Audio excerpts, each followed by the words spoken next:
Hi, I'm here to record the audiobook slash video recording of my survival guide, Getting Out of Survival Mode.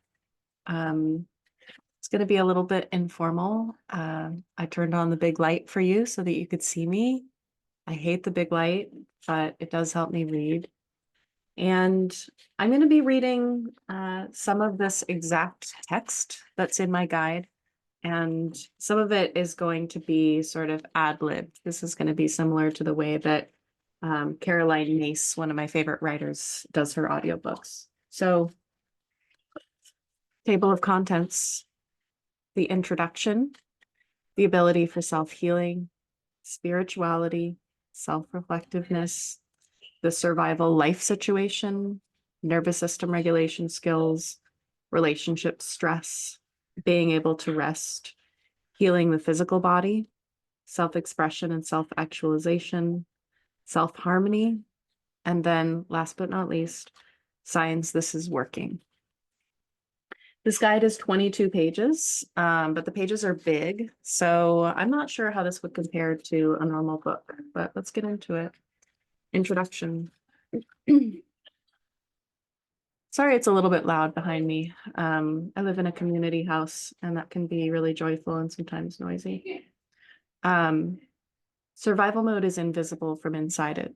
It feels like the way things have always been and the way things will always be. So it's amazing that you made it here to read this.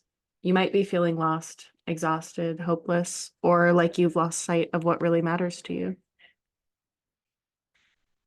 So I found my way to writing this guide through my health. I basically never had any energy, and my fertility was failing. My hair was falling out. I did not feel good.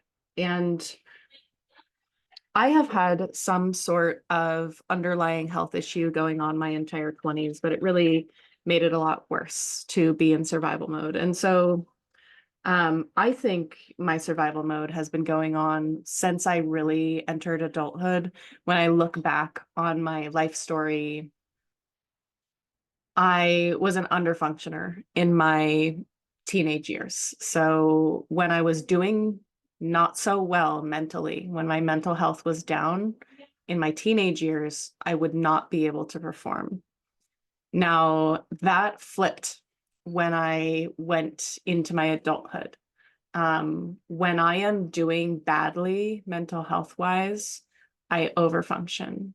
I go into stress. And I think that I did that because my experience was that I was completely rejected by everybody when I was underfunctioning. Nobody loved me when I was underfunctioning. And so I became an overachiever in order to be loved. And I had the feeling that if I was just a good girl, that people would finally love me. And um, I have worked with a lot of people on survival mode. I've worked with people spiritually. I've worked with people as a mentor. I've been in 12-step recovery for 12 years, 13 years. I just took 13 years this year. And that is the basis for my being able to do this work. You might notice that I am unusually self-reflective and good at a lot of these skills. And that's where that comes from, is I was forced to live a spiritual life and work a program of recovery. And when I say forced to live a spiritual life, I mean I was forced by my own addiction. It was either I was going to get clean or I was going to die. And I didn't have very many choices, thank God. Throughout this guide, I will refer to safety and feeling safe. You might not be in touch with the idea that you don't feel safe, but you might be able to see in your behaviors and actions that you aren't acting as though you are safe. People in survival mode are always in crisis. There is a feeling that life is a struggle, and the way to handle life is to struggle and strive. Survival mode feels like I am not okay, and I can become okay by trying hard. I will sacrifice almost anything to I will sacrifice almost anything to find the feeling of being okay, including sacrificing my physical health, relationships, and all my free time, despite giving all those things away. I never did feel okay. This healing may be useful to see as a step-by-step process, or it may be more helpful to see it as a healing that has prongs or wings. You work on each prong as you heal into being centered in a harmonious relationship with what you need rather than being distracted into managing the outside world. I don't know about you, but I never feel okay just taking care of myself before taking care of whatever is giving me anxiety. My boyfriend is not a survival mode person, and I watched him the other day.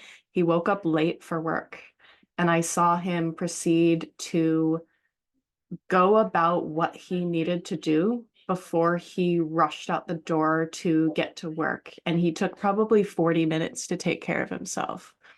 I don't relate to that experience. When I wake up late for work, I kill myself to try to get to work so that nobody could possibly find out that I'm not perfect. This is what I'm speaking to. The prongs of survival mode healing are the survival life situation, being able to rest, nervous system regulation skills, relationship stress, healing the physical body, and self-expression and self-actualization. The amount of healing or progress out of survival mode is important and useful. Congratulations for getting here. The ability for self-healing. I believe deeply in self-healing. I have personally done most of my emotional work without a therapist. I have been taking part in a healing process since I was 18 through the program of Narcotics Anonymous. 12-step recovery programs taught me how to journal, how to meditate, and how to seek support from a group of people. Those foundational practices made my self-healing practice more accessible, but I think anyone can take part in self-healing. I personally think it's really important to have people to bounce things off of. I don't care who you're bouncing things off of. It should be someone who you trust their opinion. I wouldn't want to go to a romantic partner with these things, probably. It should be some sort of outside source that you can just say what you're thinking, what you're experiencing, and that person can reflect clearly for you, or at least provide some perspective on what you are doing and working on. And that can be invaluable. And it's been a big part of my process. Working with therapists always felt to me like a transactional relationship in which I was required to get better. I could not be open and honest. I would start to feel obligated to improve. It's possible I never found the right therapist relationship that made me feel safe. Whatever the reason, traditional therapy just never seemed to stick or to help me make progress emotionally like other methods did. I was always more comfortable choosing my own books, reading them, trying the exercises, and sharing the results with friends. My main support has been my friend Sarah. And I talk about Sarah a lot on my TikTok channel. She happens to be a therapist. So that is kind of like my free therapy. And you may not be the type of person who has close friends. I didn't have close friends until I was 30. And it takes some emotional healing work to become capable of having human relationships. And I understand that a lot of us do not trust people. We simply do not. And yet we can still take part in self-healing. I think a big part of my self-healing has been allowing my emotions to be there. When I came to this work, I was both afraid to be alone with my emotions and afraid to express them to others. Real rock and a hard place situation. Through the support of friends, I've become more comfortable feeling and expressing what I'm feeling. Growing up, I had the feeling that if I was emotional, I would be abandoned by those who loved me. Being able to share emotions and to be openly emotional is and still be accepted has been such a gift. The feeling that emotions had to be hidden, stuffed, and gotten through drove my survival mode for a long time. The emotional work of this is, it could be its own book. And I have read probably 50 books on various aspects of emotional healing. I had to deconstruct my emotional life.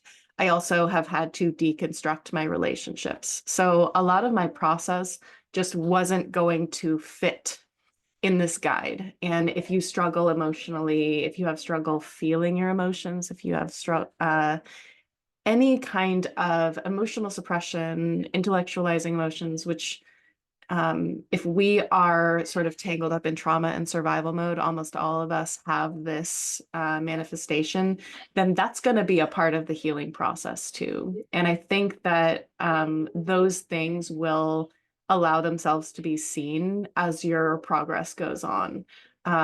It's not vital to coming out of survival mode to have emotional healing, but it's going to interplay a lot with the nervous system and understanding what state you're in. One of the reasons I'm so positive about self-healing is that the traditional methods of emotional healing, like therapist, medication, psychiatrist, are not accessible to all people. As an autistic person, I struggle to navigate our healthcare system for a multitude of reasons, and my capabilities are fairly high compared to a lot of people.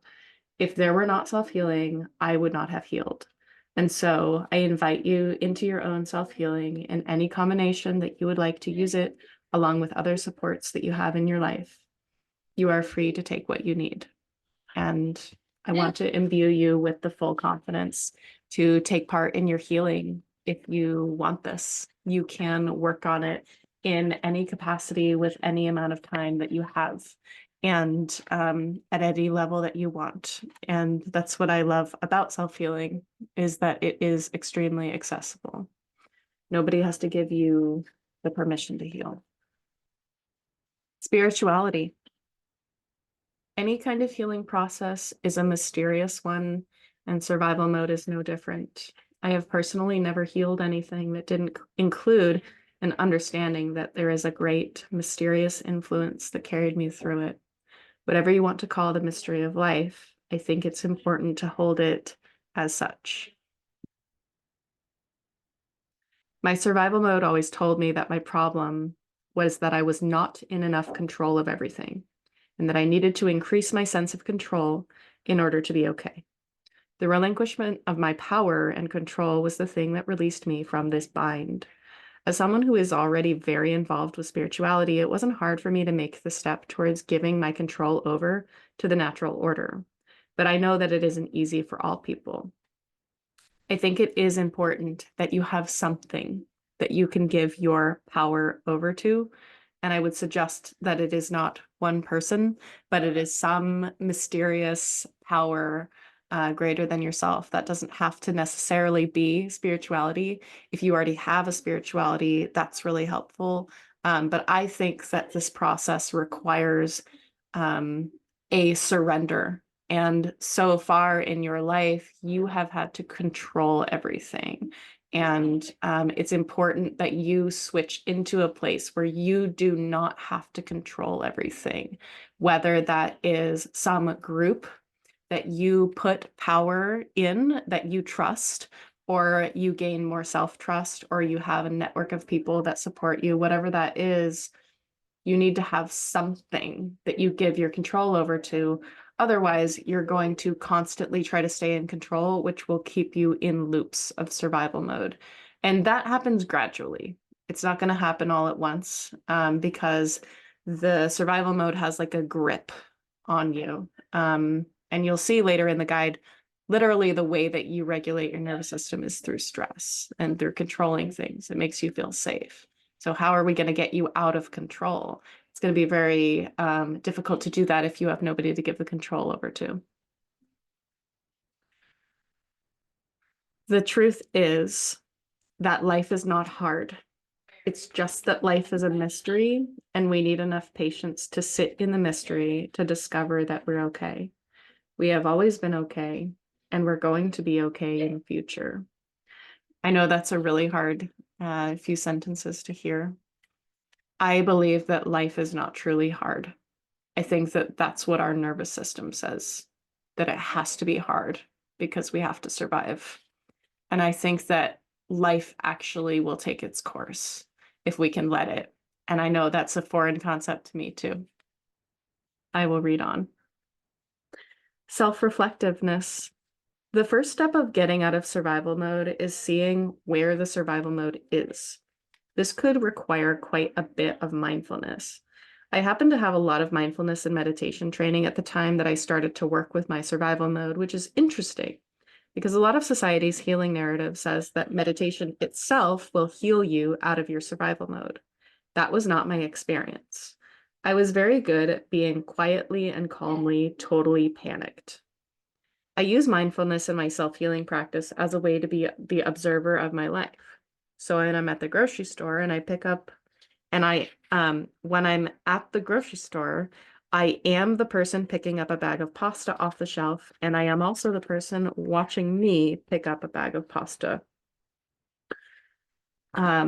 There's a lot of spiritual practices that talk about the maze and people who are caught in the maze. Those are people who are doing behaviors unconsciously and not seeing their own behavior. So my hope for people is to develop the ability to just watch themselves do things, watch themselves do behaviors, and you'll have all kinds of behaviors that you'll start to become aware of as you journal, as you talk through these things, process them, that you're like, wow, I'm doing this kind of from an unconscious place, or this doesn't seem to have a purpose for me, but I'm doing it to make myself feel safe. I have someone in my life who cleans to make themselves feel safe. I watch them walk around the house and clean everything, like clean every surface. And it's obviously to regulate their nervous system. So practical steps for the self-reflectiveness section.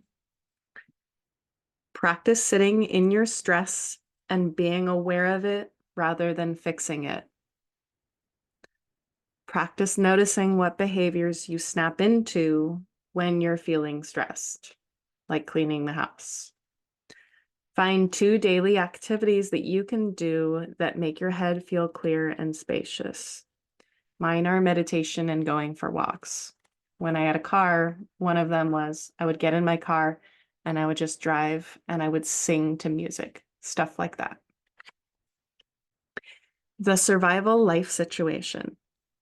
It's likely that you only feel safe inside your survival mode, i.e., the only way that you create safety in your life is to do various survival mode activities.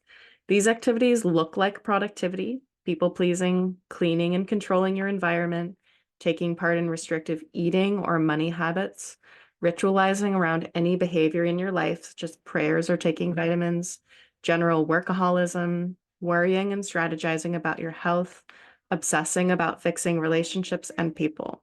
You have literally built your survival mode to make yourself feel safe.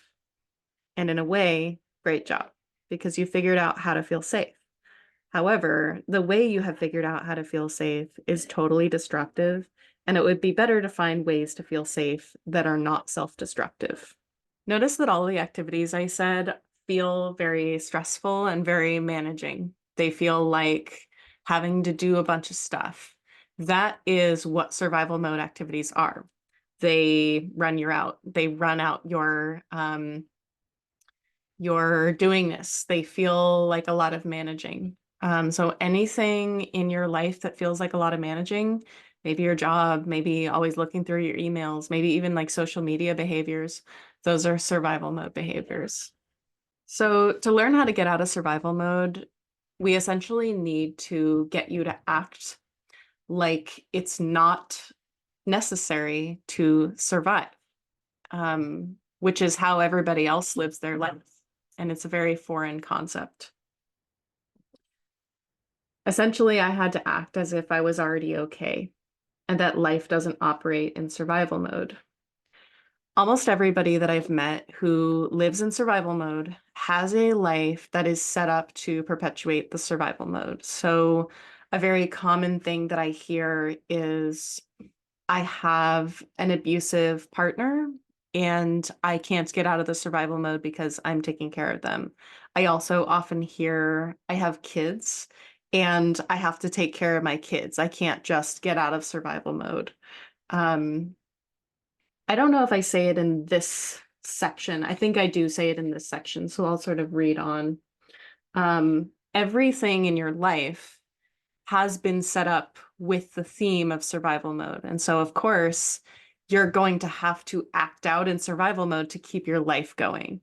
If you stop doing survival mode, your life is going to fall apart. And that would be natural to someone who is living in survival mode. It's the same thing as when someone is a people pleaser. They have a bunch of relationships in their life where they have to work really hard to please everybody. If they stopped people pleasing, those people would fall out of their life because the relationships they have in their life are with people who need people pleasing. It's the same thing with your survival mode life situation. The details of your life are things that are going to require you to live in survival mode because that is the vibe of everything that you have brought into your life. If you were not living in survival mode, you would not have brought those things into your life. So it's kind of natural for your life to fall apart. And it depends on how deep you want to go with this stuff, how much you want to let your life fall apart. Personally, I had bought a farm for my ex-partner and I wasn't going to be able to pay for it. I was going deeper and deeper into credit card debt and back taxes and all the rest. I broke up with the partner. I left the farm. I stayed with my mom. I filed for bankruptcy. I quit my lucrative job. I started working at a coffee shop. I completely unzipped the details of my life and changed everything. And some people's lives are going to require that. Not everybody, but it will be a big energy shift. But it's one for the better because you feel better. And that's what we're looking for. A special note here for those with kids. I do not have kids and can't imagine what it would be like to do this work while taking care of little ones. I have seen many people say that their kids prevent them from getting out of survival mode because they require so much care, finances, and life energy. My own mom was in survival mode her whole life, and I watched the way that she addressed problems through urgency and feeling unsafe at all times. When you live in survival mode with kids, you are modeling for your kids that survival mode is the way to live. And this gets passed down through families. If you are doing this work with kids, might I suggest that you are doing this work for your kids? You have the opportunity to model for them healthier ways of living rather than living in stress and urgency so that they don't have to repeat that pattern. The way that my mom's survival mode looked is she thought as a single mom that it would be better for me to have a father. And she took on a stepdad that I never got along with. And that stepdad required a lot of care from her. He wasn't abusive, but he didn't do anything. He didn't earn much money, and he was really like a sink on her mental health and her resources. And her survival mode had to do with taking care of us and him. And what her survival mode getting out of would have looked like is her leaving him and leaving her daughters with just one parent. My dad never was a father to me, and so it was emotionally the same for me. My childhood would have been less consistent, maybe, but I would have loved to see my mom model emotional health and good relationship skills rather than staying with someone who wasn't doing his part. Part of this work is going to be finding new ways to be safe and doing less of the behaviors that you currently do to feel safe. As you do less of your behaviors, expect that you might feel more fearful and unsafe because you are not leaning on those old familiar mechanisms. That's why this work is ideally slow, so you don't get scared and snap back into survival mode. The ideal behaviors to create safety with are the ones that don't make you feel survivey. Notice all the behaviors I mentioned feel stressful or like they require a lot of management. Here are some questions that'll start helping you discover the shape of your survival mode. So the form of these questions you can see when you actually read the guide is I have the journal question and then I have my answer to it. And I'm going to go ahead and read my answer here. If you don't want to hear my answer, you can skip ahead, but it just gives you an idea of what you might answer. What are some reasons you are safe? I'm in my house and I'm wearing really comfortable clothing. I have food in my fridge to eat. I have all my needs met and I have money to buy things that I might need. I will not always have money. Eventually, I will need to get more money to sustain myself, but I trust that I will be able to live. I can call my mom, my boyfriend, or my grandpa, and any one of those people would give me money or a place to live while I figured out how to make more money. If I ever feel overwhelmed by what I'm going through, I can call my friend Sarah, who would talk to me and help me feel better. Any one of my friends would lend an ear when I'm sad or offer solutions and ideas to my problems. Anything I might face when I don't feel safe, I know there will be someone willing to help me. Second question, what parts of your life make you feel stressed out? The aspects of my life that make me feel stressed out most is the unpredictability of my income. Some weeks I make more, some weeks I make less. And although this affords me really great freedom of time, I don't feel the emotional load of unpredictability is worth it. Third question, how are your stressful parts all dependent on each other? When I was in the depths of my survival mode, I couldn't change jobs because I needed to make $10,000 a month. And there was no other job that would earn that much money. I needed to earn $10,000 a month because my mortgage and my bills all added up to $10,000 a month. I couldn't move because my boyfriend didn't want to move, and I felt I owed it to him to keep the house and the farm. Every aspect of my life depended on the other. The way that I got out of this was to leave the boyfriend first, then leave the house, then default on all the debt, then leave the job, then file for bankruptcy. My life needed to majorly reorganize, and each step of the way, I felt a little lighter and a little better. What are your reasons? Fourth question. What are your reasons for continuing the stressful parts of your life? I haven't figured out how to keep my freedom while making more money and in the way that I want to, rather than my old marketing work. I also don't feel the right motivation to move in any particular direction, so I'm waiting for the inspiration and hoping I get a sign or a message. Fifth question. What are the beliefs behind the reasons that you just gave? I don't believe that I will be able to find better work that's fulfilling and pays well. I believe that I don't have enough education to be truly successful.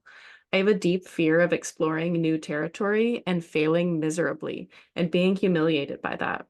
I'm afraid to put energy into finding a new career path because I believe I will quit halfway through because I never seem to come through for myself. Notice how the beliefs reinforce the actions, which reinforce the life situation. You can switch around your life situation, but be aware that you're going to need to gain some awareness of those deeper beliefs because they will always recreate the survival mode if you let them run your life. Case in point, I left that ex, but I chose another man who was sort of equally as toxic and made me feel like I had to do a lot of management and be good enough for him. It takes a long time to recognize our patterns, but we will recognize them earlier and earlier. And our system always sort of wants to recreate that survival mode. And we have to be dedicated to seeing that pattern when it comes up. Practical steps. And this is practical steps for the survival life situation. Start to remove some of the stressors in your life. Start small with things like cutting your bills down, gradually move up to finding a different job, living in a different place, or filing for bankruptcy. Practice seeing your survival mode behaviors as the old way and moving out of stress as the new way. Anytime you find yourself in stress, you can identify what about that you want to change for your new life. Always trying to choose the less stressful option. And you will notice as you're doing your work, you'll always want to choose a more stressful option. So just seems to be the way that we are, the way that I am. Nervous system regulation skills. This is a big deal section. With some idea of what's throwing you into survival mode, it's a good idea to take a look at where your nervous system regulation is coming from. When I started my survival work, I had no idea what nervous system regulation skills were and had no interest in practicing them. My therapist friend would take me back time and time again and say, you should look at regulating your nervous system. And I would say, no, I'm interested in learning about my boyfriend's personality disorder so that I can fix him and he won't stress me out. LOL. So you're at this place where your nervous system is really irritated all the time. And so we need to start looking at the factors that are creating that and help you calm down your nervous system. Um, I talk a lot on TikTok, and I've already talked in this guide about the state of awake, but not stressed out. And you may notice this is the first thing I noticed, that when I was awake but not stressed out, I would feel bored or tired. Part of my burnout was the only time I was awake was when I was stressed. And when I would come out of my stress, I would collapse. What I found is the less time that I felt in high stress levels, the less time that I spent here, also the less time that I spent very low. So I exist more in a middle place now, and I feel like I just have more neurotransmitters available. But I think it's very important for you to understand that the main way that you regulate your nervous system is through stress. So when you don't feel safe, when a stressor comes up and you're like, I need to protect myself, you do survival mode. Whatever your survival mode behaviors are, that's what you do in order to feel safe. And when you calm down, when you come out of that stress, again, you don't feel safe, which is why you keep going into stress. It's completely unsustainable.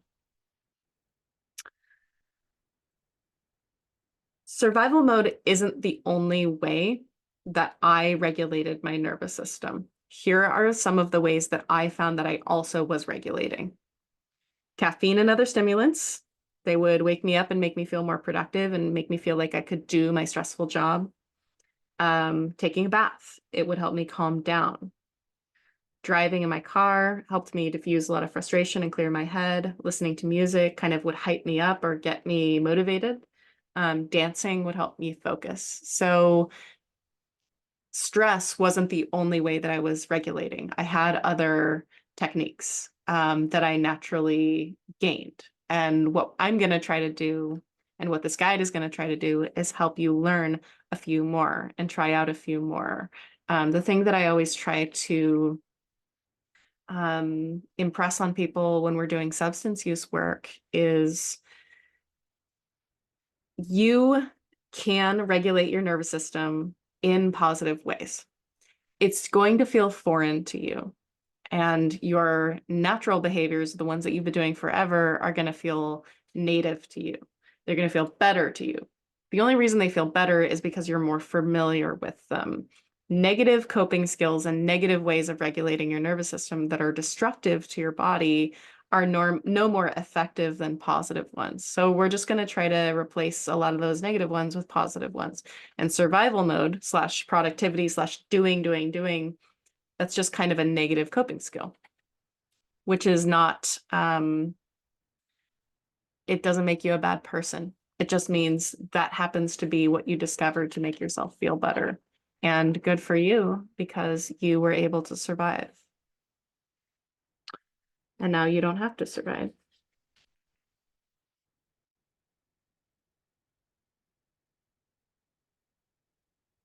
I think one of the best ways to regulate your nervous system and create overall safety is to create safe attachments with friends, loves, and family. If you have a good relationship that feels, or if you have a relationship that feels stressful or feels like it isn't adding anything to your life, it's a good idea to slowly replace that relationship with relationships that feel safe, predictable, and additive to your happiness. That last sentence is something people work on their whole lives and is no small task. Relationships that feel safe, predictable, and make you happy. I did not grow up with those models, and I have been searching for that in my adult life. I'm getting closer to secure attachments, but it's still something that I'm working on and is it's no easy thing. And I just don't want to make it seem like, oh yeah, just fix that. Because I understand how difficult it can be. Feel free to do your destructive coping mechanisms as long as you want. Um, that was really helpful for me. Caffeine, whatever it is for you, continue to do it for as long as you need to. Because the reason you're doing it is it has been what's helped you get where you are. You will slowly peel away the negative coping and replace it with positive if you're dedicated to the process. And maybe some years you're dedicated to the process and some years you're not. And maybe you have a breakup and then you're dedicated for a while and then later you're not. You can always come back to it. It is okay to do coping skills that are not the most positive in the world. You're not a bad person if you do that. And I think that just the fact that you're trying to work on this is a big deal. The main thing that I want you to understand in the nervous system regulation section is that when you feel fear, you respond in survival mechanisms. These survival mechanisms restore your feeling of safety. Here we can discover what you're using now and maybe come up with some alternatives. Here's the question section. Question number 1. When you feel scared, what do you tend to do to feel better? I usually end up in anxiety loops when I feel scared, and I will try to think myself out of my obsessive, anxious thoughts. This makes me feel in control of the fear. Sometimes I will try to make money when I'm scared because that makes me feel like I will have enough resources to be okay. Sometimes when I feel scared, I clean or I take vitamins if I'm over focusing on my health. My fear wants to come out in different places on different days. Sometimes when I feel out of control, I will drink coffee to make me feel more in control of my mood. What are you trying to control? Sometimes my relationships, definitely my work life, my health, and energy levels. Sorry. Are the places you're controlling also places you feel unworthy or inadequate? Yes. Every single place that I try to control, I feel unworthy or inadequate. When you find yourself furiously cleaning the house or in anxiety loops in your own head, you can fairly reliably know that you're in fear and trying to control that fear. One way that I work with my fear is I learn to recognize the fear and be with it. If I can tolerate fear and train my brain to embrace fear, then I literally don't have to fix it. I can just sit in it. Learning to sit with fear is not a catch-all solution. We are going to find new solutions for you so that you don't have to sit in fear. I'm not asking that you sit in fear all the time. One aspect that I find with people over and over again when I work with them is an intolerance for being in emotional states, an intolerance for being in sadness, an intolerance for being in grief or in anger. Fear is one of those emotions, but fear is kind of weird because fear wants you to do something, unlike maybe sadness that wants you to do nothing. So fear is particularly hard to sit in. So when I ask you to sit in fear, what I want you to see this as is we are expanding what's called your window of tolerance. So typically people who have been through trauma, their window of tolerance is very small. And I don't know the exact theory for this, but my sort of intuitive feeling about it is that there was not enough love and care there. And so we had to rely on our own childhood capacity to make ourselves feel better. And our capacity was very low. We needed somebody to protect us, to give us a hug, and they didn't. And so what we ended up with is this very narrow window of tolerance. So things bother us easily. Sensory things, threats bother us more easily. Emotional states bother us more easily. We get dysregulated, which means we're outside of our comfort zone very easily. So one of the things that I want you to do when you sit in your fear is to see that you're expanding your ability to sit with your emotions. Um, you don't have to sit with fear forever, but when your fear comes up, recognizing it and going, oh, I'm afraid. I'm with this fear right now. I'm with it. Okay, now I can go into my fixing behavior, whatever that is. And for me, a lot of the time it's coffee. I also believe that our nervous systems are sort of passed down to us.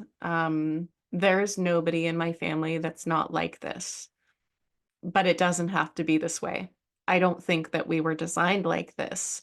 I think that we can have a new heritage in our family. And I'm a big part of changing that heritage. And I say in here, my grandfathers both went to war. My mother was horribly physically abused by her father. She was stressed while pregnant with me, and I was born into a world with a mother who wasn't prepared to care for me and no dad. My nervous system is all set for stress. That's where I feel comfortable.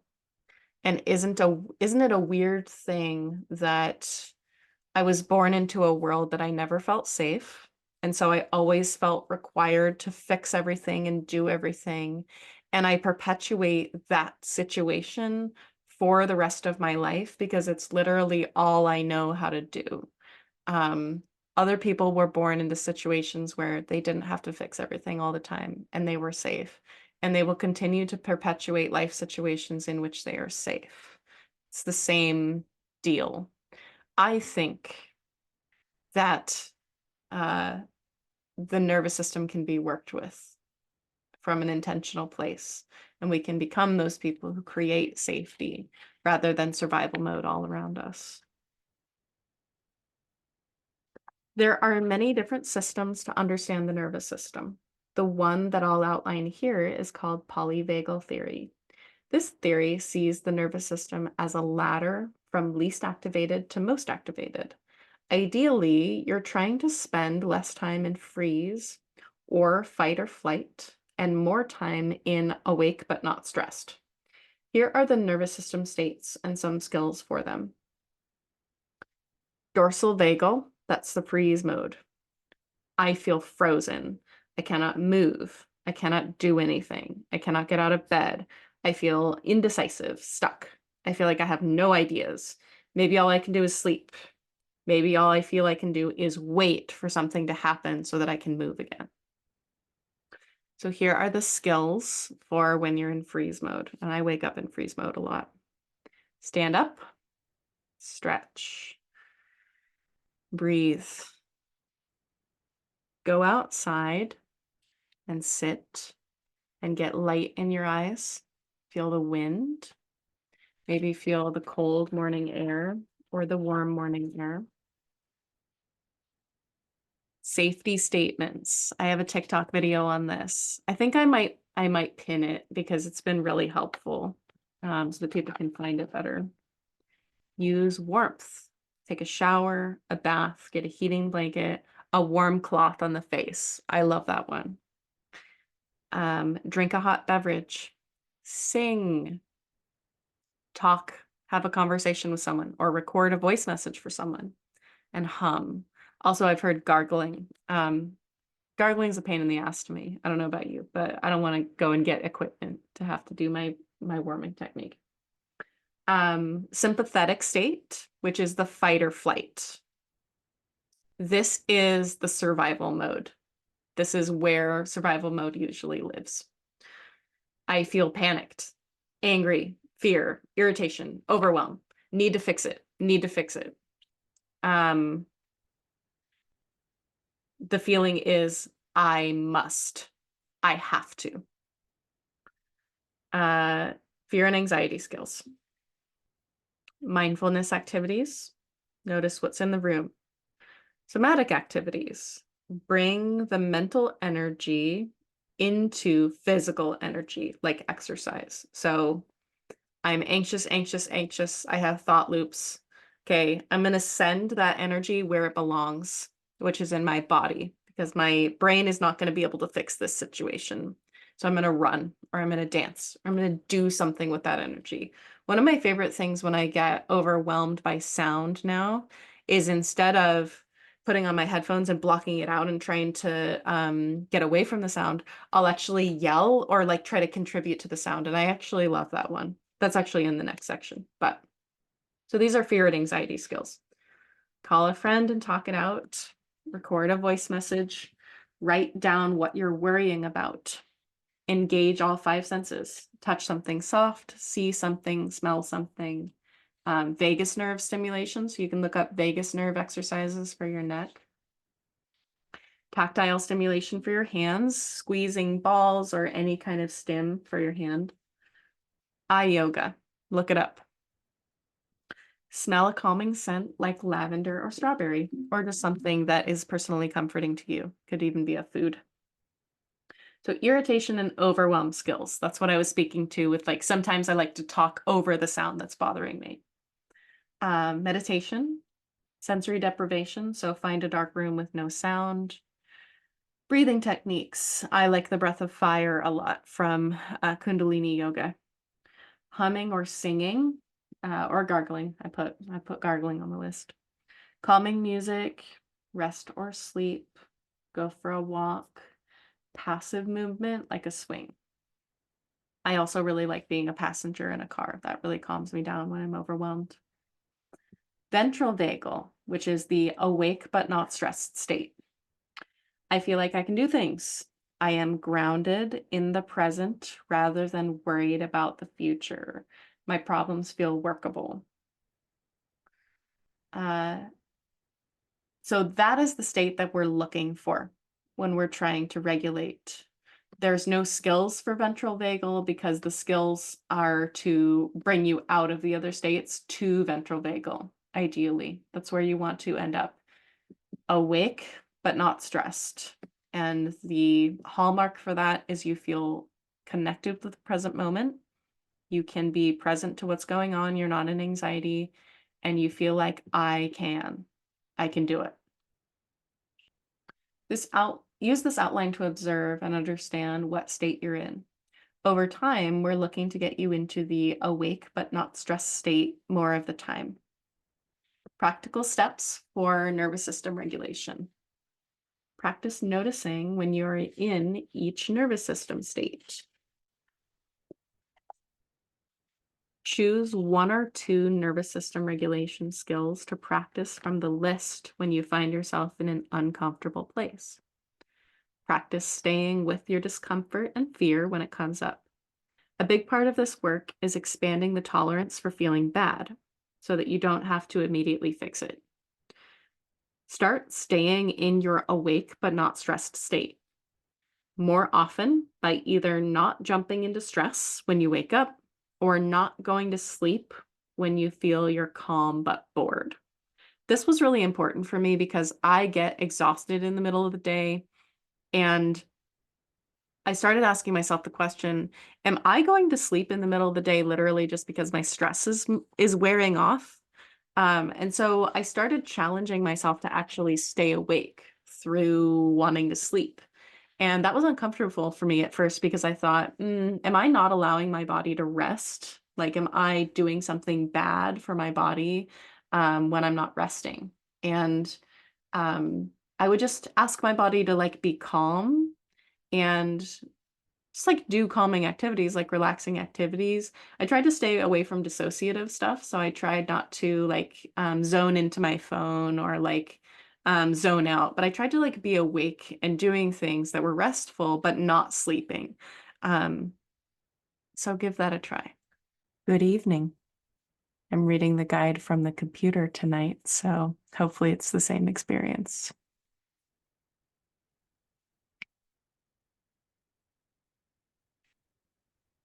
Relationship stress.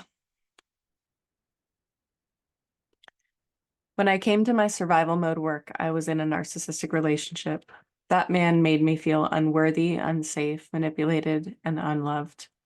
He also made me feel inspired, excited, special, chosen, seen, And we were caught in a cycle of breakup and makeup and feel terrible most of the time, but great once a week. That kind of relationship wasn't going to be sustainable in my life. And I am so grateful to have found a best friend who told me like she saw it and was patient for me to slowly decide that I was worth being happy all the time and slowly not fall for the short excitement, happy bursts that a narcissistic relationship offers. I think that my attraction to this person was uh, based on not having enough experience in relationships, being emotionally vulnerable with people, but it was also really that I wanted a project for my survival mode. And I chose someone who is very mentally ill, incapable of taking care of themselves, unemployed, and would really be someone that I could take care of all the time. And I proceeded to be really upset with him and frustrated with him for being those things. And what I understand today is like my part in the situation was that I chose to still be with him and perpetuate that situation. I had to take care of him physically, mentally, emotionally, and financially. In every way, I had to take care of him. And that was part of my survival mode. And it was a big step for me when I decided to not be with him anymore. And being with him literally felt like my self-worth. It felt like part of what was going to make me okay. We had like this future planned, and he told me everything was going to be great. And, looking back on it, I think that he was probably lying and manipulating. Um, so I slowly let go of him. I slowly got out of that relationship, and it just wasn't an all at once process. And I think for most people, it isn't all at once. So if that's your story, you are you're in good company. If any of this rings true, you are not alone. To do this work takes much courage and self-awareness. You probably should start to build bridges out of that relationship. And no bridge is too small to start with, whether it's calling your mom or just starting to protect your energy and your boundaries around that toxic person. Um, One of the aspects that I was so blind to was that I believed that I was an emotional person and that I had too many needs. And a big part of my pattern was that I pretended to not have any needs. And he would always communicate that I was too emotional, too anxiety ridden. I was too much to take care of. And I really believed that. And he reinforced that belief in me. And he reinforced a lot of my negative beliefs for me. I really believed that I was a piece of shit and that I needed someone to make me okay. And he mirrored that belief for me. He also believed I was a piece of shit. And um, moving away from him and moving out of that relationship was an affirmation that I wasn't a piece of shit, which was really scary for me because it's what I believed. I have seen some people have that distracting and not nourishing relationship with a parent or a sibling. The focus on the other person might cause you real pain and suffering in your life and make you feel like you have to spend all your energy just to manage it. When the exhausting person is a family member, I have seen it be much harder for people to let go of the relationship because it's family. We all navigate this process differently and find boundaries that work better for us. Some need to cut a family member out. Others can set boundaries and actually have those boundaries respected. Whatever the stress you are going through, I want to validate the immense difficulty there is in navigating relationships with family while staying intact. Some people need their family to have a favorable view of them to keep their financial resources intact, which adds a whole other layer of complexity. I've also seen shitty, toxic parents who clearly manipulate their healthier child by offering financial resources that they would take away if their child ever spoke their truth. The family tends to want to perpetuate the survival mode for better or worse because it's how they feel safe. In the same way families want to perpetuate the survival mode, individuals tend to keep their survival mode going in whatever way possible. I did this through keeping my survival mode life situation in place, but I also did this on a micro level by intensifying my fears and worries.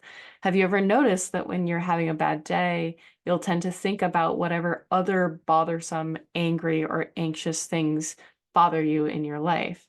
The nervous system the nervous system tends to want to perpetuate the state that it's in. I've also noticed the people who struggle with survival mode tend to get stuck in nervous system states and emotions more easily. The measure of how stuck we get is also a measure of the level of healing out of survival mode. Relationships are an important part of this work because it not only takes removing the bad relationships, but also investing in the good, safe, and generative relationships. Having secure attachments with people you can talk to is one of the best ways to get out of survival mode. Having good friends is also a great way to slowly push out the bad relationships.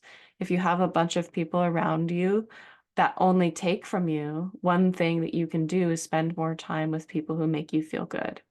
You will slowly be less available to bad relationships, simply by virtue of time. I've also seen demonstrated in my relationships that the more I keep people around me who love me and make me feel safe, the more toxic those toxic relationships feel. The more that I go, wait a second, you should be showing up for me emotionally. You should be meeting me halfway. There was an initial discomfort in taking up a little bit more space. I'm so comfortable being with a man who just wants to talk about himself all the time, and I can just ask him questions, and then he'll just talk about himself. And before long, I won't feel seen or loved at all by that person because I haven't taken up any space. And the thing was that I wasn't willing to take those risks and be seen yet. And that was my growth process. Um, Very important part of this work is to offer more time towards social relationships. It really is ultimately about offering more time to all things that are not just being productive and making money, and surviving.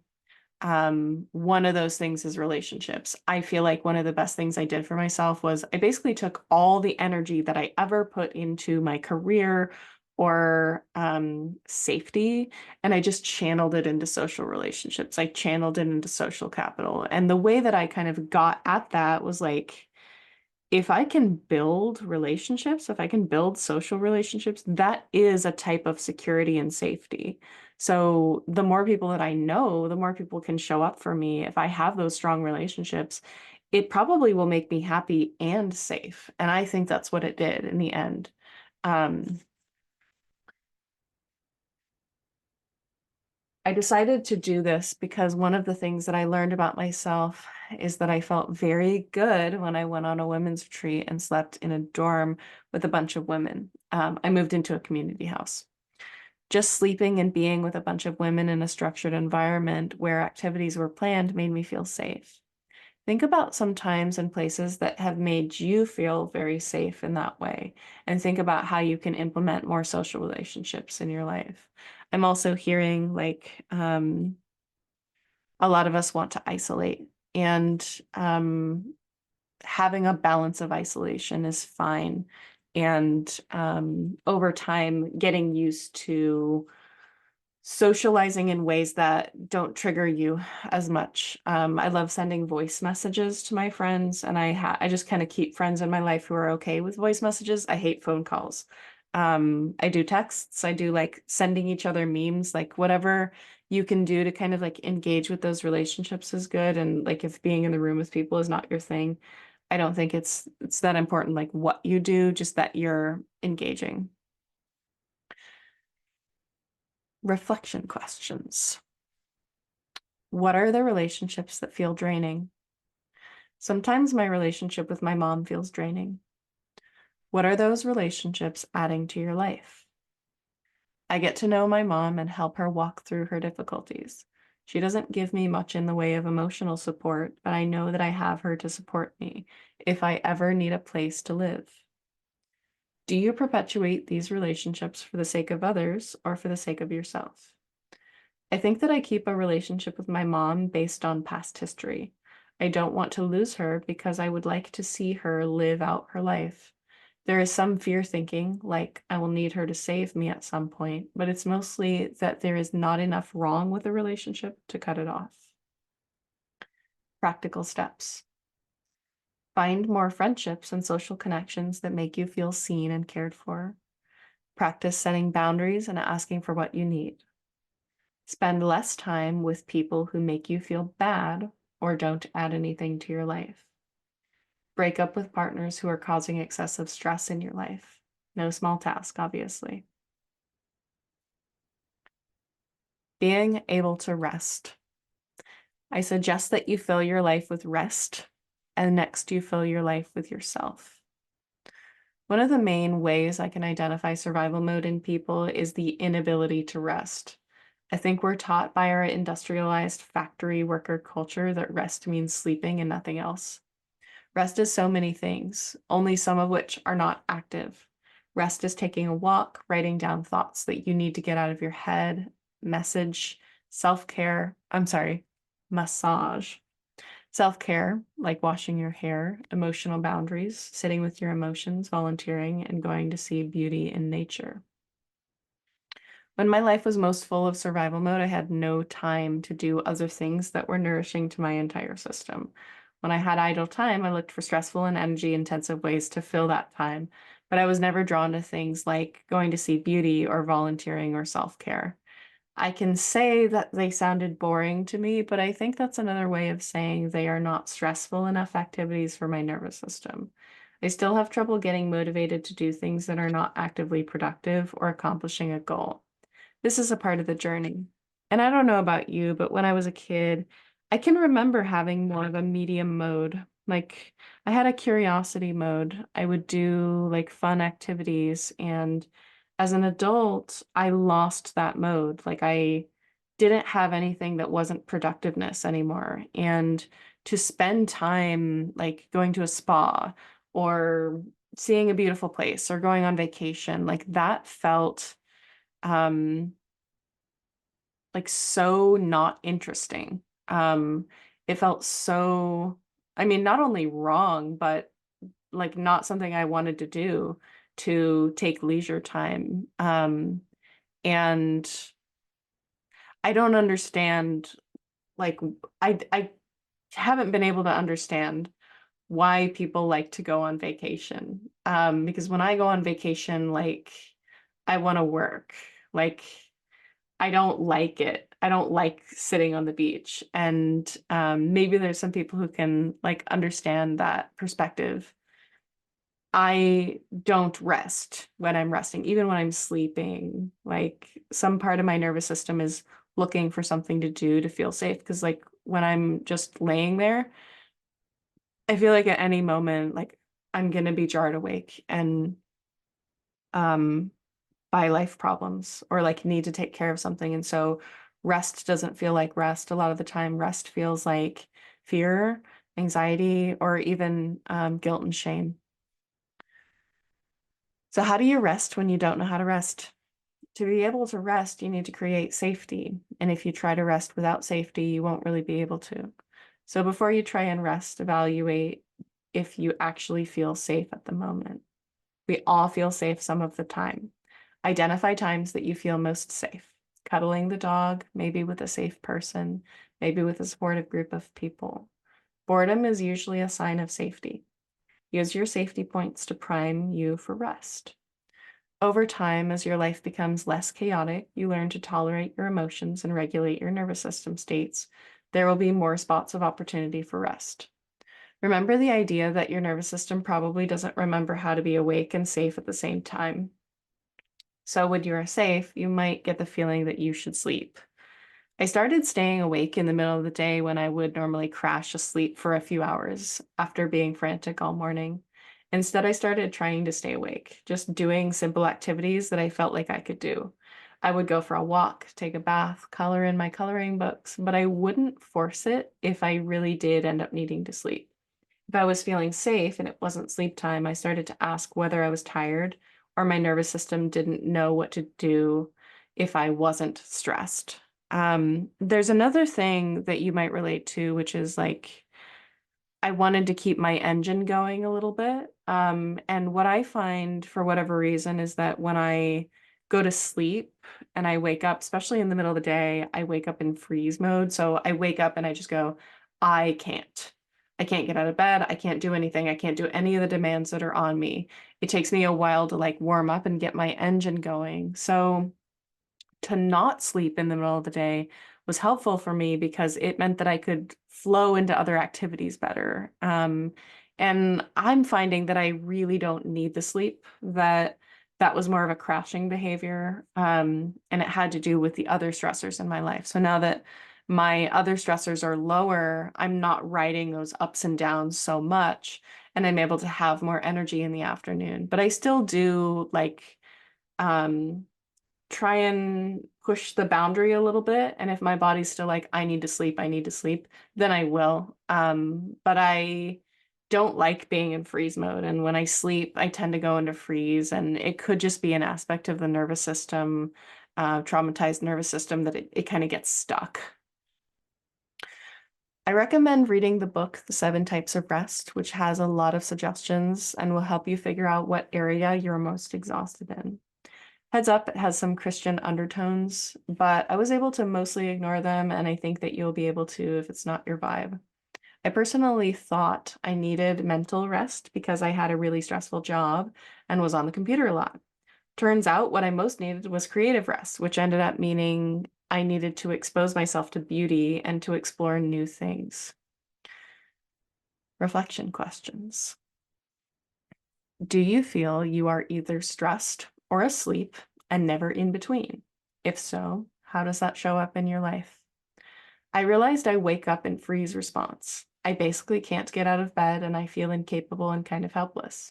I was using caffeine to basically motivate myself to want to do anything in the morning when I was feeling totally frozen and incapable. Once I found out more about the nervous system, I realized that I was using caffeine to warm up my nervous system. Instead, I started going outside and sitting on the porch and just letting the sunlight in my eyes. Then I would walk around a little bit and stretch to slowly wake out of freeze mode. Now, when I drink coffee in the morning, it isn't to fix my freeze mode, it's more because I enjoy it. I also realized it's very hard to feel motivated to do anything if I'm not under a ton of stress. Once I removed the stressful job in my life, it was really hard to feel motivated to do anything. In the same way, after I left my abusive boyfriend, it was really hard to feel interested in relationships that were not super stressful and dramatic. There's going to be an adjustment period in the same way of like confusing dramatic relationships with inspiring relationships.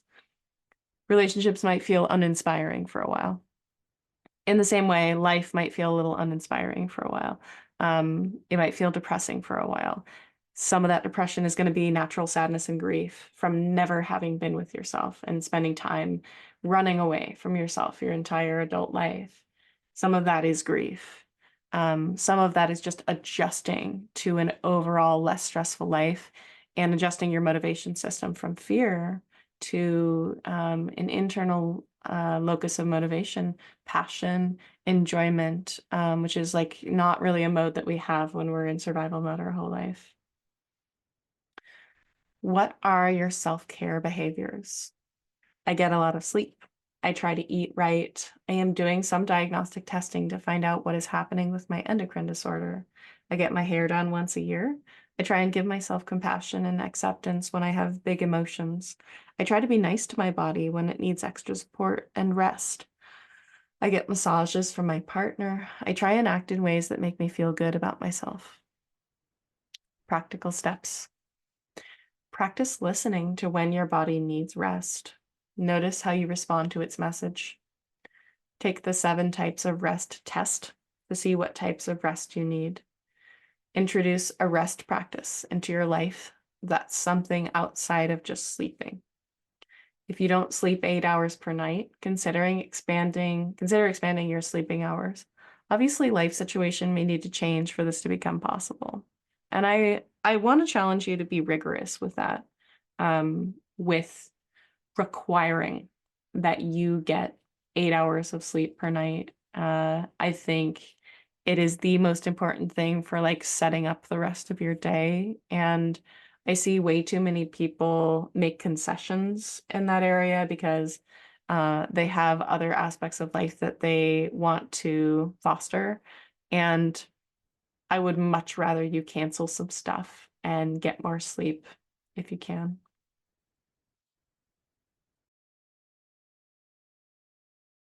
Hi, it's a couple days later.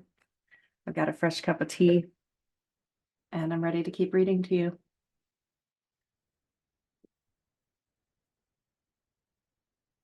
Healing the physical body. The physical body side of healing has been the slowest part of my survival mode healing process. Many people in survival mode have co-occurring physical body manifestations like digestion issues, thyroid problems, adrenal fatigue, infertility, malnutrition, appetite problems, musculoskeletal issues. Stress does a number on the body. It's traditional in our society for practitioners to communicate to patients that stress is corrosive and unhealthy for the body. The advice usually is make sure you stay out of stress, LOL. There is no discussion about how addictive stress is or how people like to use stress to cope with life. I think the discussion should be that stress is corrosive to life, and also that this society mainly encourages it and promotes it as a way of life and a way of virtue. The physical body healing has been really difficult for me because I also have a lot of anxiety, and focusing on my physical health is one of my favorite ways to engage in control behaviors and engage in anxiety behaviors. And there's a lot of consideration for that because I have never felt that doctors listened to me. And I do have real physical health problems, and I have a lot of anxiety about my health. And in some ways, that anxiety influences what physical manifestations I experience. And when I read The Body Keeps the Score, it made this connection for me, which was, oh, it's not that I am making up that I'm sick.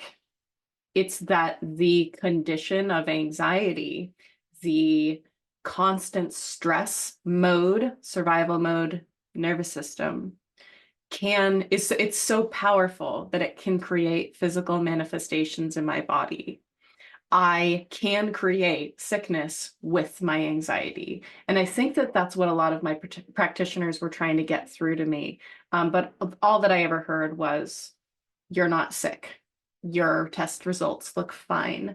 You're making this up. This is psychosomatic. You should see a therapist. The truth was, yes, I did need to see a therapist. I also needed a practitioner that was informed about trauma and neurodivergence and how sensitive I could be, because I was so sensitive to every little thing that happened to me.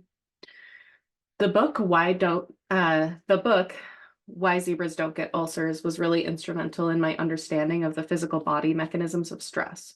I learned that stress is essentially the root of atherosclerosis, heart disease, diabetes, and at least creates the right environment for cancer. The main thing I learned about the physical body and stress is that the body borrows energy from itself to get through a crisis. That's all the stress response is. When I use the stress response over and over again as a daily thing, I'm borrowing money from my future health. The body will always borrow energy from me if I am telling it to become its design. The body will always borrow energy from me if I am telling it to, because it's designed to keep me alive in the short term. When I'm in survival mode, I use the stress response as a long-term solution to mental health and the feeling of safety, which naturally will always cause disease.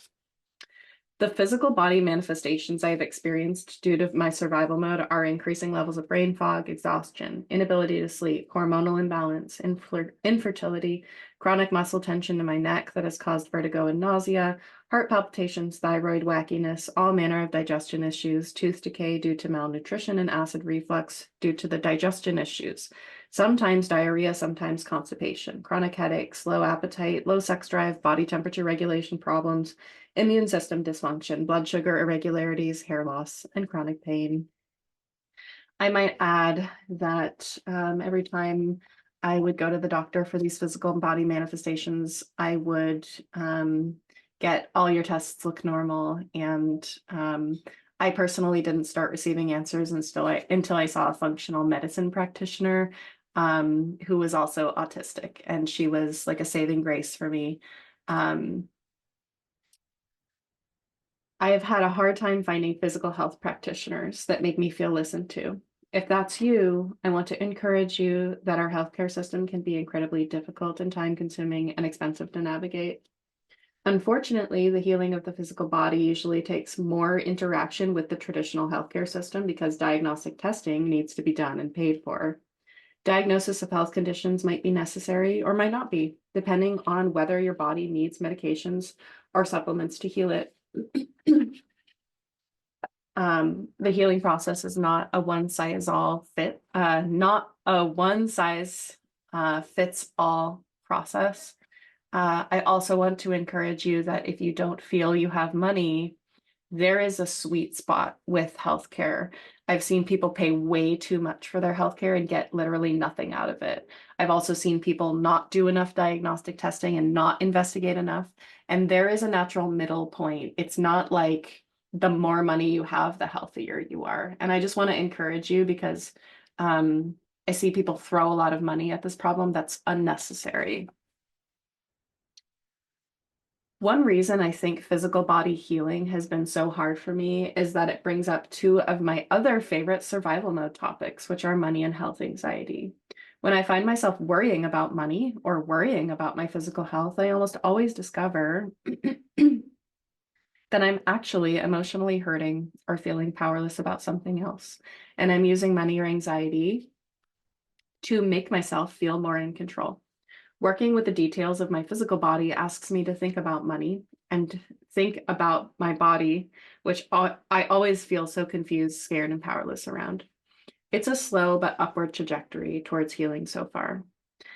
I have had the hardest time being patient with my energy levels through this healing process. From what I understand, talking to my naturopath about adrenal fatigue, it can take a few years living out of a high cortisol adrenalized state to really level out and recover adrenal function. Until then, I'm probably going to feel tired, more tired than most people, need more naps, need more self-compassion and gentle understanding. And it really isn't fair because I just want to be young and vibrant. A friend of mine has been going through the same sort of physical body healing out of survival mode. She has found more peace with the physical body than I have. And one of the differences I have seen between the two of us is that she is more able to be nice to her body. I can get angry at my body when it doesn't function.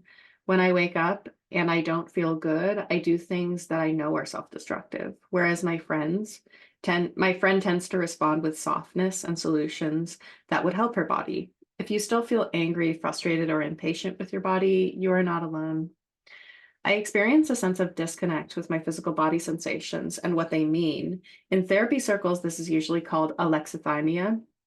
However, alexithymia refers to someone's ability to identify their emotions. My personal experience is that the disconnect runs much deeper than that, and it probably needs a new word, which I'll call alexosomatica. No words for what the body feels.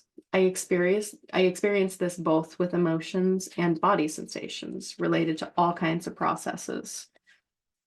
And it's also part of trauma to not be in touch with your body. And how does that make perfect sense? When we have been through traumatic experiences, we disconnect from the emotional self. We disconnect from the physical self sometimes if we've been through an experience that we can't escape. That is a normal and natural adaptation that sort of sticks with you. And it really depends on how early the trauma was, from what I understand. As to like how disconnected you will be. So that disconnect is something that gets restored over time through your relationship with your body. And it can be done through traditional somatic therapies. It can be done through dance. But basically just practicing the messaging system of like listening to what the body is saying, that can be really helpful. Let's see. Knowing about my body disconnect has been important in the healing process because I understand that my feeling map is messed up. What I mean is, when I feel something important that my body is trying to tell me, sometimes I completely don't recognize it or interpret it as the wrong thing. Sometimes when my body is doing totally normal things, I'll identify them as threats and start to obsess, worry, and try to fix them. This inconsistency in understanding sensations created a total distrust in my body. I started to not trust that I would be okay and that my body was sick, and most of all, that I needed to fix it. Relationship with body, basically trusting that my body could communicate to me that I was not okay. And I think this is one of the mechanisms that people like me who struggle with like hypochondria or hypochondriasis uh, experience like that disconnect, and therefore don't trust the signals that are coming through because not enough signals came through. Or sometimes when the signals come through, I overreact to them. So there's just like a very strange relationship with the information that's coming in. And a lot of the stuff that's helped me is slowly easing into things and being mindful and listening and slowly developing a trust that I would be able to understand what my body was saying. I learned that our relationship with our body sensations are very much set up by childhood experiences. It turns out that parents help their babies learn what their body sensations are by meeting their needs. If a baby cries from hunger and a parent says, "Are you hungry?" And feeds the baby feels better, and that will help the baby map the body feeling onto the signal of hunger. It's clear to me that many of us who now find ourselves in survival mode did not have adequate, safe, loving upbringings, and screwy body mapping is just one of the important aspects that we'll be working through. Exercise. Exercise became not available to me as my health worsened and I became scared to hurt my body further. I am still very much healing my relationship with exercise. I have trouble feeling safe to exercise because it raises my cortisol, and I associate that with being harmful to my body. I have trouble having the energy to exercise, and I don't prioritize it in my daily activities. Exercise creates a virtuous feedback loop for anyone dealing with a chronically stressed state. A lot of us have chronic pain, and what'll happen is you're in pain, and so you don't sleep. And so when you wake up, you don't feel good and you don't exercise. And then you don't sleep, and then you don't exercise, and then you don't sleep. So a good way to get back in that virtuous feedback loop is to try to tire yourself out in any way you can, in any way that you can like physically get at exercise, because it will help you sleep. Exercise warms the body and helps with circulation. It helps with brain fog and neurological functioning. It can distract you from anxiety, thought loops. Exercise can help tire you out if you're not sleeping. It helps maintain muscle tone, joint range of motion, and overall balance and harmony in your body. If you're in chronic pain or chronically tired like I was, exercise just feels hard and painful and the last thing that you might want to do. I suggest starting slow, moving slow, stretching, walking, or moving into regular exercise in any way you can. Exercise will help you restore your trust in your body as the vessel that's moving you through this world. It's been my toughest relationship so far. Here are some reflections that might help you. Please write a letter or paragraph from you to your body. Please then write a separate paragraph or letter from your body to you. What do you notice about what you wrote? My letter from me to my body was really angry and full of expectations. It is full of demands and not really full of understanding or compassion. It doesn't feel like a healthy relationship. It feels more like the dramatic and toxic relationships that I had before starting healing. The letter from my body to me was very sad. My body is essentially like an inner child that just wants to make me happy, but is not ever able to meet my needs. And my body feels basically unsupported by me. I see reflected in this relationship the brutality that was enacted on me by the adults who dismissed my feelings growing up. I am enacting the same brutality and dismissiveness onto my own body. I am essentially treating it as other, not a part of me. What would happen if you did what your body needed each day, rather than what the pressures of your life need you to do? I feel like I am much more aligned with what my body needs today. The pressures in my life still require me to be awake sometimes when I want to be asleep. I think that I've been able to strike a balance between body and outside expectations. So if I were to do what my body needed, I don't think my outer world would fall apart. What do you do to your physical body that's self-destructive? I eat more sugar than I should with my blood sugar imbalance issues. I don't make as much time for exercise as I should. I still take stimulants when I'm feeling tired and resting. I think I am still somewhat afraid to feel the feeling of tired because it makes me feel unsafe. What are the ways that you try to fix your body? Do you trust your body to be okay without your interference? If not, what do you do to interfere? I try to fix my weight sometimes. Restricting my eating makes me feel in control. I have also had long stretches of restricting my diet for my health. I do think certain foods bother my system, but I have changed my diet so often, mainly due to my worry and anxiety that my diet is not healthy for me. I don't really trust my body to be healthy without my interference. I think I will become vitamin deficient, I'll have chronic inflammation. Most of the way I interfere these days is through taking supplements, avoiding load-bearing exercise because I'm afraid to tear a muscle or rupture another back disc. I don't trust that I will be able to feel that I'm hurting myself physically until it's too late. I will not trust the signals coming from my body. I'll be hurt before I know it. Practical steps. Begin to see your body as your ally rather than your enemy.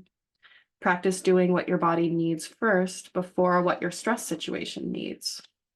Start to remove some of the self-destructive behaviors you identified and replace them with constructive ones.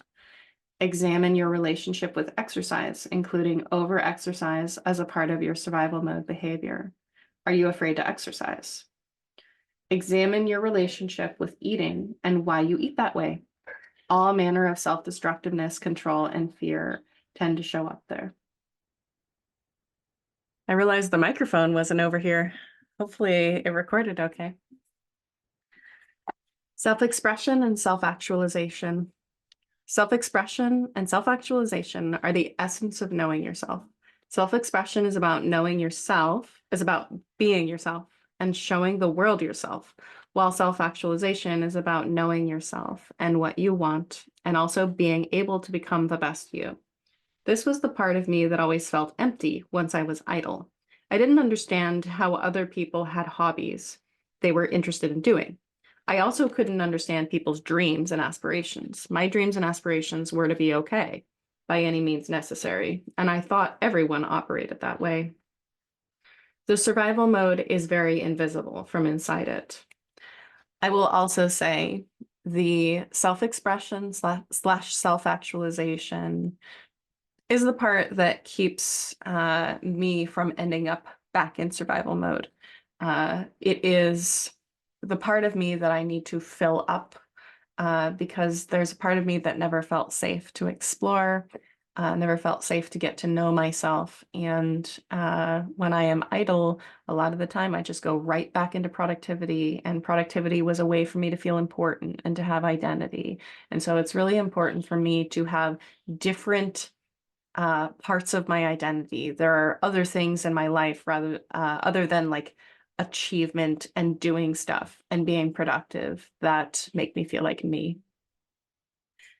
This part of the work is primarily about enjoying yourself and expressing yourself. As someone in survival mode, you are fundamentally oriented towards your problems and not oriented towards your enjoyment. So this is a totally different mode for you. You probably are oriented towards your comfort, which is seeking pleasure and avoiding pain. All humans do this. In this part of the process, you're learning to sit with problems and be okay with them long enough to be interested in having fun experiences and knowing what you want. You can understand how this can only happen inside safety, because if you don't feel safe, you'll turn right back to problems and won't feel allowed to enjoy things and won't be curious about what you want. There was a need for much rest before I could practice my self-expression. I think if you try to force self-expression too quickly, you'll end up forcing it and it won't work that well.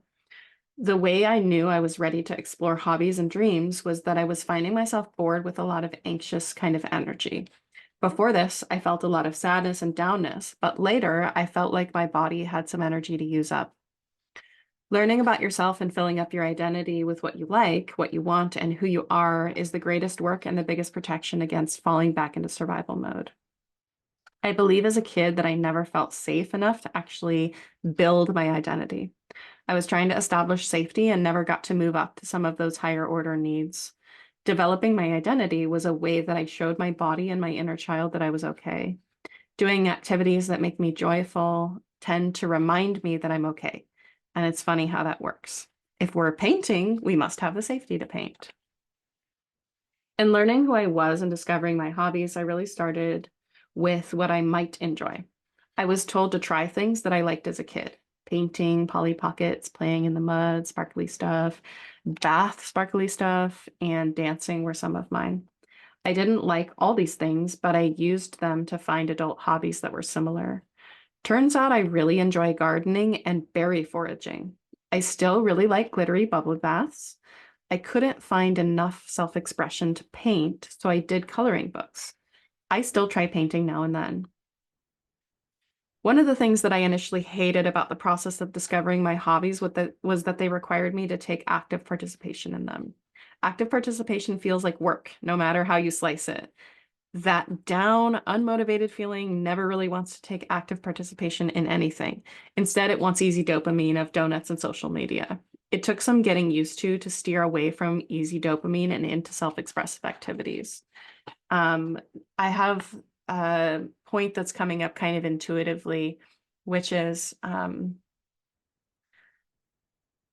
often when we're exhausted all the time, we'll have very passive activities that we take part in, like scrolling social media, things that are really easy and unconscious.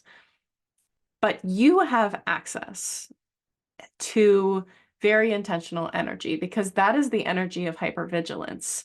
When you are threat scanning, when you're worried about things, when you're trying to control things, that's an intentional energy. So using and channeling that intentional energy that wants to go into anxiety and controlling your life, you can channel it into other activities that take active participation, like painting or coloring books. And maybe you can think about it that way. Self-expression is also about developing a sense of identity and communicating that loud and proud to others. This is the aspect that a lot of people don't develop because it is more advantageous to be people-pleasing than to be yourself in a survival type upbringing. I was not even really aware I was not being myself until a string of numb, disconnected romantic relationships taught me otherwise. I did remember having a personality, but I hadn't seen any sign of it since I was bullied in middle school. That seems to be when I went into my turtle shell and decided to water down my personality so much that nobody could ever have a problem with me. I still have a very hard time when people don't like me. Being a public figure does help a little. Also, people bully me all the time now that I'm a public figure. So I guess it's both sides, but I'm a minor public figure. To be loud and speak my truth helped me build relationships with people. It has been scary and has been an incremental process, but I think it's very worth it. The mask is so automatic that it's taken a long time to even figure out where the mask is. When someone doesn't like me or reacts negatively to me, I get to feel the pain of exposure that put me into my turtle shell in the first place. I have always been and will continue to be an extremely sensitive person. I believe I couldn't handle people's unkindness growing up because I hadn't developed enough healthy identity to feel safe. When people didn't like me, it knocked me off center. I was dependent on their approval to be okay. I am still working on this. I also notice with people who have been through a lot of relationship trauma, they lack an internal locus of control and internal center. Their centering is outside themselves. So we see this in all the control behaviors that I've been talking about, in all the anxiety and trying to fix the outside world. This also will manifest in your relationship with other people, not just romantic, but the need for other people to literally like you to make you be okay. And a lot of that is just carried from childhoods that didn't have enough support. If we can sit as an adult and say, okay, what is the logical, like, let me play this out. Okay, I can't handle that anyone would ever not like me. Why is that? Because when I was a kid, people didn't like me and they were mean to me, and that was devastating and embarrassing. Okay, so if it's devastating today, if I go ahead and be a thing, because my thing was like, oh, people are upset at me for being something, so I'm just going to be nothing so that nobody can ever be unhappy. Um, and I'll just be exactly as everybody wants me to be, and I'll just um, mask. So when I play that through, I go, oh, okay. Well, the consequence of being myself is that I will be rejected by people. Do I have people that accept me today? Yes. Okay. Can I show myself to them? Yes. If people reject me, will I just be able to say, that's not my person? That's an adult locus of control. I don't know if I'm using that correctly, but the childhood view is that I am literally not going to survive if people don't like me. And we just carry that on. It just has not been, we've not rewritten that story. And so in a lot of ways, we have to just um, challenge those beliefs and go ahead and be embarrassed and go, oh, that's all that happened? I was embarrassed. Interesting. I know how to be uncomfortable. I can go through a process of discomfort. I'm capable of doing that. And still very much in the process of getting through a lot of that. And a lot of that is going to be for like a relationship book. Stay tuned. Self-actualization is the part of the process where I identified all the things that I wanted but never did because I needed to survive. It's also where I looked at the ways that I never became interested in what I wanted or needed because I had to spend all of my time surviving. This pattern runs deep. I essentially never felt that I had safety to explore the world and explore myself. So naturally, I don't know what I want or like, let alone able to communicate that to someone. I think self-actualization has developed naturally as I have felt safer to really explore and become interested in myself. It's also a slow process because I do tend to get scared and fall back into survival mode behaviors. Before I know it, I'm back on track of fixing everything and compromising what I want in order to be okay. It's so be easy on yourself. Self-expression and self-actualization work in this really cool reverse process where they teach the body how to be out of survival mode. I found the more I discovered what I liked or who I liked and did more of those fun, enjoyable activities, the less time I spent in survival mode. So filling up your life with yourself so that anxiety can't get at you in the same way. Having a system of supports, not only outer supports, but inner supports, relationship with yourself, so that you don't have to rely on anxiety to be okay. Self-expression is, nope, I already said that. Moving into self-actualization is going to look different in every life because all people suppress their needs in different ways, depending on their life experience. I suppressed a lot of my personality in order to be okay, in order to be liked by people. So part of my self-actualization process is to exist in spaces only where people really affirm my true personality, while also learning how to navigate when people don't like me. I totally became another person in order to be chosen romantically. So part of my self-actualization process is showing my whole self to my romantic partners so that I can find out that they do truly love and accept me for me. Another part of my self-actualization process is doing things that I always believed I would fail at. I was a big quitter growing up, and my parents allowed me to quit almost every activity I tried. So part of my self-actualization process is keeping promises to myself and sticking with things. Another part is to accept failure as a part of my life and of human life. I am not more of a failure than other people. All people have unique skills and talents. If self-actualization is your biggest area of improvement or feels like your biggest challenge, I just want to encourage you that you are human and that you don't have to be perfect and that you are allowed to show up and screw up and fail and let people down, and that you're just able to apologize for those things, and that you have You have the best interest at heart. We don't always do it right the first time or the second time or the third time, but we get a little bit better each time. And um, you can have forgiveness for yourself, even if other people don't always have forgiveness. And you can keep only people around who do have the forgiveness for you. That's what's beautiful about being an adult. Where have you most abandoned yourself?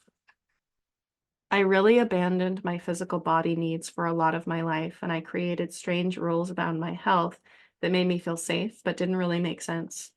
I have given up on finding work that truly inspires and fills me up because I believe that I'm a failure, and it's not possible to find that. If you didn't have to survive money, time, taking care of people, what would you choose to do with your day? What would you do with your life? I would spend my day talking with people on a really intimate level. I think some of it would be one-to-one, but I think a lot of it would be group work with peers who are interested in the same things as me: health, spirituality, love, and board games. I think each day I would be in water, ideally in a clawfoot bathtub, but also sometimes a group tub like a hot spring. I think I would spend a lot of time cleaning and organizing. That's an activity that makes me feel really accomplished. With my life, I think I would be dedicated to educating myself about various topics and writing about those topics in new novel ways. That would probably be nonfiction, but could be fiction one day. I think my life would very much be about deep, fulfilling relationships and supporting people using my skills. What are the things you loved doing as a kid? If there is nothing, what do you notice others loved doing? I remember loving playing marbles. I liked collecting the really pretty marbles and trading them with my classmates, even for money sometimes. I remember loving playing with dolls and dressing them up. I played with dolls until I was really old to be playing with dolls. LOL. Practical steps. Practice different hobby activities and start looking for ones you enjoy. Practice doing things with your bored time that are not productive. Practice expressing yourself through art, dance, song, words, anything that makes you feel expressive. Practice asking for what you need. Discover things you love and make them take up more space in your life. So if you do find something you love, just make it bigger. Learn more about it. Do a thing about it. Join a group about it. We all have like one or two things that we absolutely love. Mine is grapes. Self-harmony. Self-harmony is what I am working toward. I continue to work toward it. And kind of like happiness or peace, it's kind of a moving target. I would define self-harmony as the state of being centered in my needs, able to meet my own needs and trust myself to meet those needs, not too focused on the outside world to meet my needs, and not overly distracted by my problems. When I'm in self-harmony, I feel like I can rather than I must or I can't. I feel capable, hopeful, and balanced. I'm not relying on a false sense of security for control. I can accept the flow of life and the unpredictability that comes with being a human. I can accept my own humanity, and I don't have to live in perfectionism. The more that I divest from my stressful life and the more that I invest in my own comfort and peace, I feel self-harmony. To find self-harmony, I have to sit in fear and uncertainty sometimes, because the thing that put me in survival mode was always trying to know, to get, and to control. Practical steps. Notice whether you're oriented towards problems or towards enjoyment of the moment. Notice how often you're in I can rather than I must or I can't. Notice how often you're knocking on doors that feel closed or like they aren't offering benefit anymore. Are you fixing your anxiety by offering an unfulfilling solution? I do this constantly with work. I find myself going to the same income streams that never made me happy before. So I always ask the question, am I knocking on a door that's actually closed to me? What is this job giving me? Why am I knocking on this door? Am I only knocking on it because I know it will give me money? Everybody has a certain doors that they knock on that are not generative behaviors for them anymore. And that happens to be the one that I go back to time and time again. Signs this is working. I wrote this section to help you see changes in yourself along the journey of self-healing. I hope that you will be encouraged to keep going as you heal and change. One of the things that I noticed in myself was that I felt allowed to feel exhausted. For a time when things were really bad, anytime I was awake, I was throwing myself into stress overload with a combination of stimulants and stressful situations. When I would crash, I would sleep. And when I would wake up, then I would wake up and do it all over again. I could not stand myself when I was awake and not stressed. The feelings I would get when I slowed down were very much like depression, very low mood, irritability, unmotivated, sad, hopeless, and generally down. As I removed stressors from my life, I started to enter the sad space more often, and I began to understand that I was avoiding the sad by being in the stress. No wonder I stayed in the stress. I eventually learned how to be with the sad emotions, and as the stressful life situation left, the sad was there more and more. For a while, I tried to be extra sad and journal out the sad and try to figure out what huge grief must be left unprocessed. Today, I do think there is grief and sad, but a lot of that sad was an imbalance left over from a body that had been borrowed from energetically and nutritionally for years. As I leveled out, spending less time in big stress, I spent less time in big sad.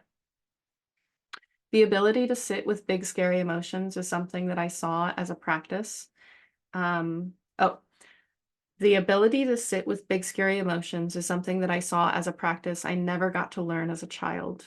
Looking back, my mom always taught me to fix my emotions.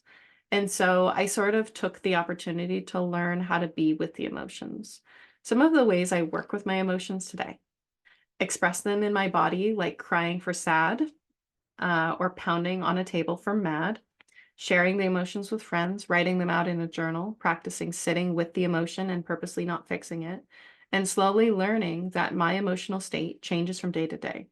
One day I feel like I have money, another I don't. Same life, same money.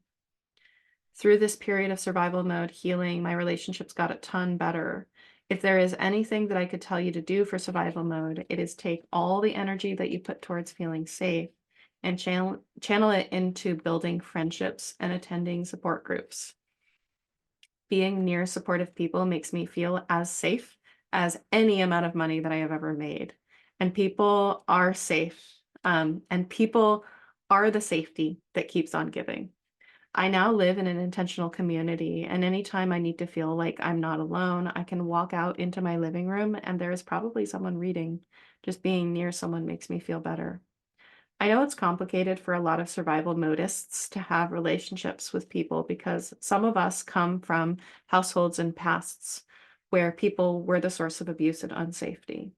If that's you, slow progress can be made by finding books that help you, online people who feel safe, and maybe eventually physical world people who feel safe. The books, The Tao of Fully Feeling and CPTSD From Surviving to Thriving, were written by a therapist named Pete Walker, comes from Just Such a Life, and I highly recommend those books. There is also the potentiality for survival mode work to become its own survival mode. People with the tendency for survival mode have a nervous system that tends to look for threats and fix things. It loves a project. I found that as I healed, I slowly turned myself into the project, and it began to be about focusing on all the ways that I could fix me. As I've continued along the process, I see that I'm actually okay, and remembering that I was okay in the first place was always the thing that I was supposed to discover. I hope that this guide has helped you. If you need more support, you can check out my survival support page for more self-healing. You're amazing. Keep it up. As I'm recording this, I need to create that survival support page. And what I want to have on it is safety statements for different nervous system modes. I also want to have books and resources for each different section. I probably have read 50 books to help me along this process, and this is an extremely condensed version of what has been the best for me and what has worked the best for me. And I hope that it's been enjoyable, and I hope that you take what you need from this, and I hope you continue on your journey.